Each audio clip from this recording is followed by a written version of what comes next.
See, we read the newspaper reports in Goa where the police officers have directly put an allegations against the Director General of Police.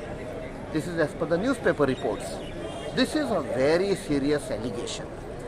Now, if you recollect, the day the house was demolished, I immediately tweeted, and the Congress party in Goa, the president, Shri Amit Patkar, and the leader of opposition, Yuri Alemão, along with Advocate Carlos Ferreira and Mr. Elton DeCosta, were the first to reach there. They took up the matter, and that forced the government to act. The chief minister also had to go there. Now, the question arises, if a police officer right at the rank of the DGP is involved in this particular demolition, forcing the police force under him not to act, not to take action, that raises a serious doubt, a serious question on what is happening in Goa. Last many years, we have been seeing that there is increased crime record in Goa. Goa is slowly turning into the crime capital of India.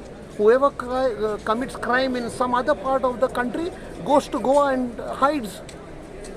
So, was this happening under the direct coverage of some of the senior most police officers in Goa? That question is to be answered.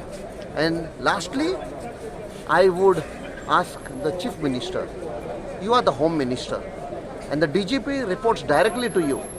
Were you aware or you were not aware? If you were aware, then you have to resign.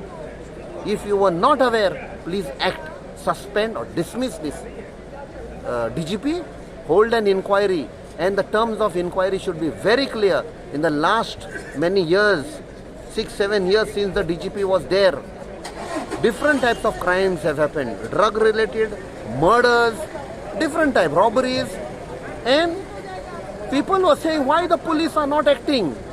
Probably the police were being forced not to act. All this has to be brought in out in the open. And if nothing happens, I will be forced to raise this matter in the parliament.